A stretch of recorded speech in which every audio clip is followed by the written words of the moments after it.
What's up, everybody? Rob here. So, there's a very common phrase that I'm sure most of you have heard, is that amateurs study tactics, professionals study logistics. And when studying military history, people tend to focus on the cool stuff, the flashy stuff, new weapon systems, new tactics, new innovations, artillery and artillery principles, and how to use all these weapons integrated together in an effective way. And that's really interesting and exciting. I do it personally. There's nothing wrong with that. But when discussing the military innovations of the early modern era, probably the most important innovation was actually something far more mundane. And that would be the development of bureaucratic systems, administrative systems, and logistical systems, basically organizing what was a patchwork feudalized system into a coherent fighting force under a single centralized state power. And there is no better example of this than the military of King Louis XIV, the Sun King of France. So without any further ado, here are the military reforms of France during the 17th century under the reign of the Sun King. And just so you know, this is an absolutely massive topic. You can see right here, this is the book that I actually used as one of the main sources for it. And as you can imagine, this is a huge topic, and I'm going to be having to leave some stuff out and doing a lot of generalization. So just keep that in mind. I want to keep this under 20 minutes. I'm probably going to fail, but, whatever. It is what it is, so just don't forget that. Okay? All right, here we go. So, at the start of his reign, the French military was anything but a professional force. It was made up of a patchwork of troops loyal not to France or to Louis, but to their general. They were badly paid, they were ill-disciplined, and had a tendency of living off the land and stealing from their own people, because the logistical system at this point was pretty much non-existent. This is kind of counterintuitive, because the point of a military is to protect your own people, not to, harass and torment them, but, things are as they are.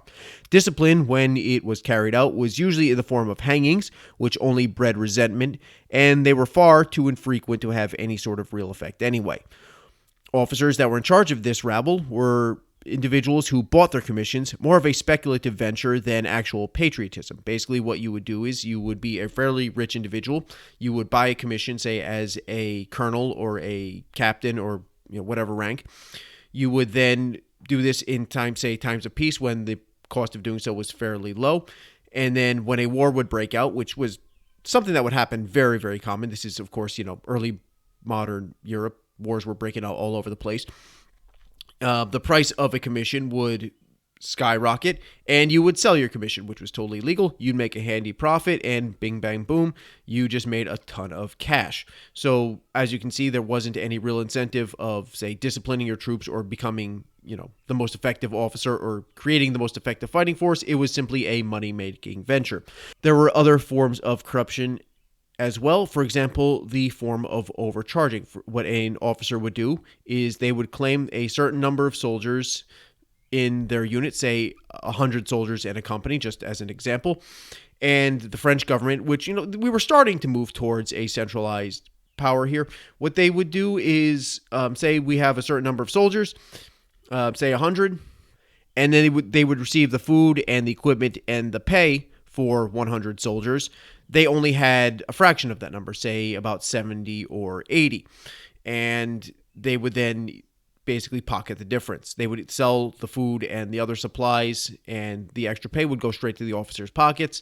And you can imagine that that's a fairly lucrative venture. And see, the problem here is that the actual crown, the actual centralized state, did not do the recruiting. It was actually done by these individual officers. This meant that government clerks were too inefficient and honestly too indifferent to actually care about this sort of blatant corruption that's going on.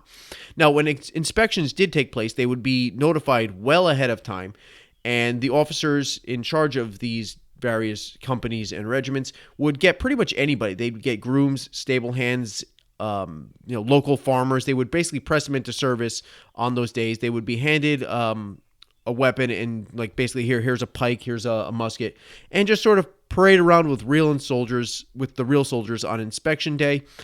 And basically just sort of pretend that you're a soldier. They would say, oh, look, we have 100 men right here. Yeah, absolutely. Okay, good. Everything's fine. Okay, go back to doing what you're doing. We only have 70 now. We're still pocketing the difference in the supplies and pay that's coming in. Bing, bang, boom. You make a lot of money. So as you can imagine, running a company or a regiment could be extremely profitable. Now, entering the story here would be this individual. He is the Marquis de Louvois ne Francois Letellier. I'm sure I'm mispronouncing that, but I apologize. In any case, it was his job to form this disorganized and corrupt organization into one of the most feared and effective fighting forces in all of Europe. His first priority would be to establish some sort of discipline and clear out as much of the corruption as possible.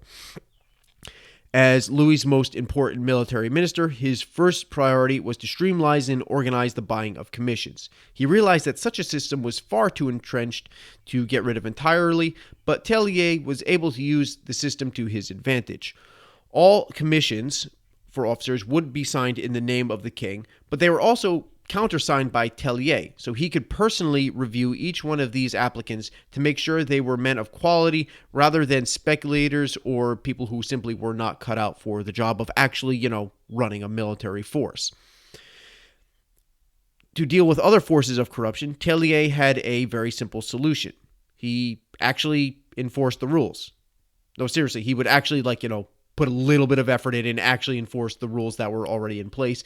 He would personally inspect regiments, and anyone who was found cheating the system, for example, claiming there were more soldiers than there actually were, using fake soldiers, etc., would be punished. Initially, they would be punished with flogging, but then eventually that would evolve into flogging and branding, and eventually just flat-out execution. So basically, they thought of it as you're stealing from the king, and that is a capital offense, so bam, you get, short drop of the long rope. And now, of course, corruption was never fully eliminated. You really can't in any sort of large organization. There's going to be some degree of corruption, but it was at least now under some sort of a manageable level. Now, once the corruption was put under control, the structure and organization of the army became the next priority. Now, the early modern era was one of increased state power and centralization throughout Europe, and none more so in France. It was moving towards a more modern system, but one with still many medieval features to it. It was still, for example, controlled directly by the monarch.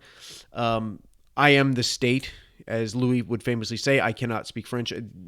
L'État, c'est moi, I think that's how it's pronounced. Any case, I am the state. Basically, all power comes through the king, very medieval. But the actual running of the military was turned over to bureaucrats who were serving in the king's name. Now, this actually started earlier than Louis XIV, actually under Louis XIII, but it expanded greatly under his reign. Tellier, in addition to cleaning up the corruption, tried to streamline the expanding bureaucratic system. And using his words, and I quote here, he wanted to eliminate the multiplicity of useless individuals, which is something I think we should all strive for in our lives. As the bureaucracy expanded, there was many overlapping areas of authority. There were many contradictory areas of authority, and different departments would run into conflict with one another.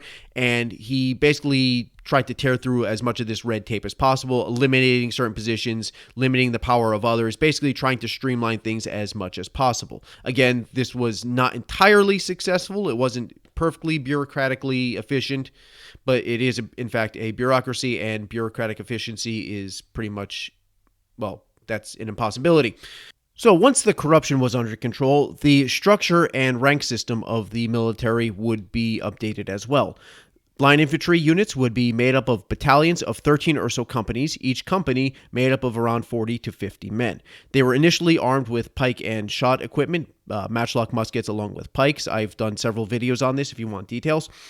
This would eventually be replaced with the flintlock and the bayonet, although for some strange reason, Louis XIV did not like flintlocks. He just did not trust them for some reason. It took a tremendous deal of convincing by his ministers to actually have his soldiers be equipped with this type of equipment, much later than that of other European powers.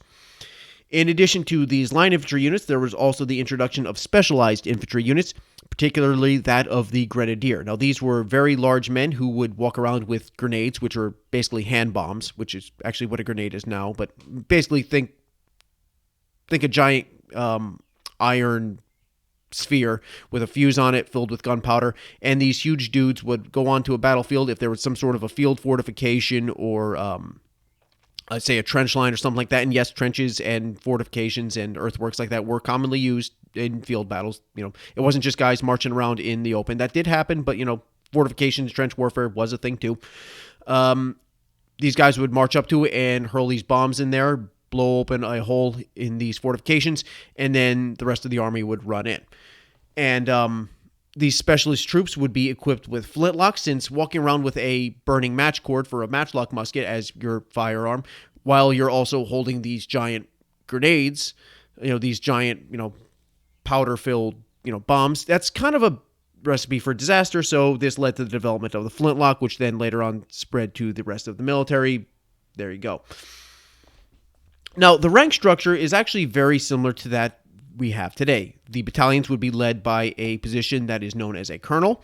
The companies would be led by individuals known as captains.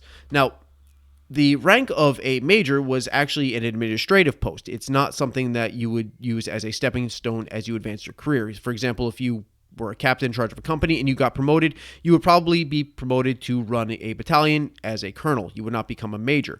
Majors were there as part of an administrative one, making sure the logistics of the unit were in good order and basically overseeing the logistics and administration rather than actually leading the unit, although they could do so if the situation called for it. Recruitment would be done on a voluntary basis, although conscriptions would happen in times of war or other such crises, so there would be some conscription, but generally speaking, it was voluntary. However, unfortunately for the soldiers, they were subject to rather ambiguous terms of service. You see, they would have terms of service which could vary in length, and then at the end of that length, they would be eligible for a discharge. Now, these terms of service could be anywhere from 6 months to 3 to 4 years. 3 to 4 years was pretty much the average, but sometimes they could be over a decade. At the end of this term of service, you could request a discharge. This is where the unfortunate ambiguity comes in, and the officer in charge of you did not actually have to grant this discharge. See, you can request the discharge at the end of that contracted term. They did not actually have to grant it, so people would actually sometimes be forced to stay much, much longer than their initial contract stated, and there was pretty much nothing that could be done about it. There was also a rudimentary health inspection for soldiers. They had to be of good health, and they had to be 5'8" or taller, although this was really more of a guideline. If they were strong, capable, physically fit men who were shorter than that, the inspectors would oftentimes just turn a blind eye. And height restrictions were really just more of a guideline, and many actual administrators complained that that was far too stringent. Was that of food and supply. Armies could no longer afford to simply live off the land. Armies before this period were generally fairly small and would be only raised for specific campaigns, and then the soldiers would be discharged afterwards. However, there was a push towards more permanent standing armies, and these troops had to be fed. So to this end, the state provided soldiers with their allotted ration of food, usually in the form of bread, which meant that they didn't have to live off the land, which is unreliable at best. And that also meant that your soldiers would be raiding and pillaging your own people, which is also something I think you generally want to avoid. And by setting up a dedicated logistical system and by giving soldiers allotments of food a day coming from a specific ration system, it actually made the local populace near a traveling army much, much happier. And this actually was not just during peacetime. This actually continued while the army was on campaign. There would be mobile magazines set up along the route of march for the army, basically pit stops, that could supply the various units along the way. This could be done without actually bothering the local population. This also meant that the number of desertions could be reduced, since soldiers didn't have to go foraging out in the middle of nowhere. And while I'm totally going out to look for food, guys. I'll be right back. And then he goes off and runs off home. No, you can just stay in the camp. We brought our food with us. We got guys, teamsters and guys, drovers hauling in food for us. You don't need to leave. So the number of desertions was cut back, and basically it was just better for everybody all the way around. And armies would actually be equipped with portable ovens, which were on wheels and could churn out about 500 loaves of bread per day, which is basically enough to feed a battalion. Well, in addition to feeding your soldiers, you also had to clothe them as well, and that led to the introduction of uniforms. Now, uniforms were a fairly new innovation during the 17th century. Before this time, people wore generally whatever was available, and in order to tell friend from foe, they would use certain identifying marks. For example, they would use a certain colored armband or a certain token. For example, there would be a piece of paper put in your hat, or any number of other things like a pine branch or something like that. Just a way to tell who's who. The first specific uniforms were issued by the New Model Army in England during the English Civil War in 1645. And they used the famous red coats for economic purposes. That was really the only cloth that was available, or it was the cheapest, depends on who you talk to, but it has nothing to do with hiding the blood. I've talked about that previously. But in France, this process took a while. The first official uniforms being blue uniforms for Louis XIII's bodyguards in 1657. Foreign soldiers were also required to dress the same, basically foreign mercenaries, mostly to mark them out as separate from the rest of the army.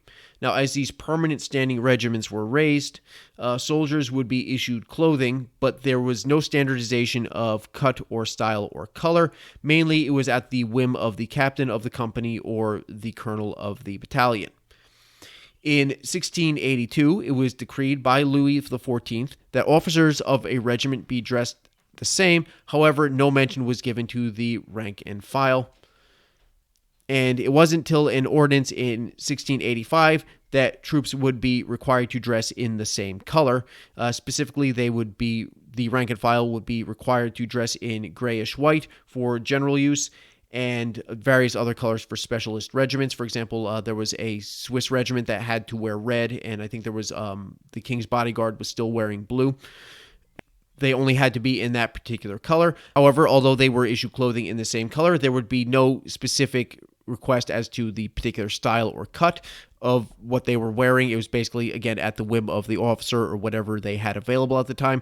However, the first regulations for a specific style and color, basically true uniforms as we know it today, was not issued until 1704.